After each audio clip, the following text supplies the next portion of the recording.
এটা না বেশ কয়েকদিন আগেকার ভিডিও। আমি সব ভিডিওই করে রেখেছি, কিন্তু আর ভিডিও দেওয়া হয়নি। আস্তে আস্তে সব ভিডিওগুলোই আমি দেবো। যিনি পড়েছেন ওনার ভাইয়ের এঙ্গেজমেন্ট ছিল, সেই হিসেবে বলেছিল সিম্পল থেকে নিজের মতো করে মেহেন্দি পরিয়ে দিতে। তো মেহেন্দিটা পরানো হয়ে গেছে, কেমন লাগছে কিন্তু অবশ্যই জানিও। তারপরে দেখো আমি এসে সেলাই কাজ নিয়ে বসে গেছি। সব ব্লাউজ চুড়িদার কিন্তু আমি সব ভিডিও করে রেখেছি, তোমাদের সঙ্গে আস্তে আস্তে সবগুলো আমি শেয়ার করব। কয়েকদিন শরীর ভালো না থাকার কারণে পুজোও ছিল ঘরে, তার জন্য আর ভিডিও দেওয়া হয়নি। এই দেখো চুড়িদারটাও পুরো কমপ্লিট করে নিয়েছে, প্যান্টটাও কমপ্লিট হয়ে গেছে। প্যান্টের যে কাপড়টা ছিল ওইটা দিয়ে হাতে একটু লেস দিয়ে দিয়েছি। আর এটা সামনে চুড়িদারের নেকের ডিজাইনটা, আর পিছন দিকে স্কোয়ার দিয়েছি।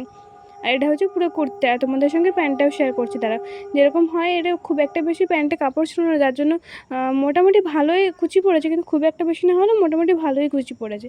আর নিজে বক্রম দিয়ে দিয়েছি। তো তোমাদের পুরো ভিডিওটা কেমন লেগেছে অবশ্যই কিন্তু কমেন্ট করে জানাও। পরের ভিডিওতে আবার দেখা হচ্ছে। Bye bye.